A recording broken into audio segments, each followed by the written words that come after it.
2020 год выдался для страны очень тяжелым. Больше всех пострадала экономика. Она же нанесла удар по всем ведомствам и службам. Так, например, в нынешнем году из-за пандемии Минфин не выделил средства на строительство автодорог международного значения. Все работы на этот год приостановлены. Кроме строительства тех дорог, которые оплачиваются международными донорами. С их поддержкой в Кыргызстане строится 11 дорог. В этом году у нас продолжалась работа, поздно, но продолжилась работа на строительстве альтернативной автодороги Север-Юг. Вы знаете, там строится у нас туннель, а также 2 эстакадных моста. Там были работы, но не в таком объеме. Тоже ковид повлиял на процесс. Сокращение бюджета, я думаю, это не повлияло, потому что оно не должно влиять. Если, например, было предусмотрено, скажем, энное количество километров, эти километры были сокращены, и, соответственно, на оставшуюся часть километров были выделены средства из республиканского бюджета.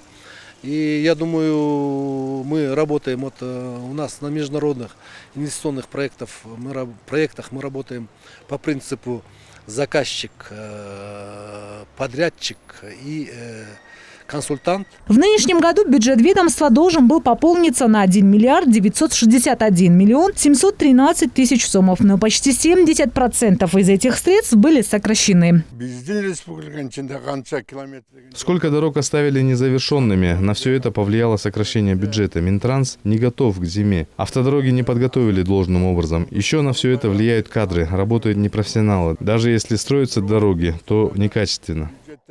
В адрес Минтранса всегда звучало много критики. Эксперты полагают, что все беды от того, что министерством руководят не профессионалы, не специалисты-дорожники, а рядовые чиновники, которые хотят нажиться. Ведь это лакомое место. Когда назначают руководство, нужно советоваться с общественностью, с нами, потому что каждый работает на свой карман. Никто не думает о дорогах, о планах. Чиновники наживаются и уходят. Приходят новые и так без конца. Кадровая политика ведется слабо. Да и систему нужно менять. Минтранс нуждается в реформе уже давно.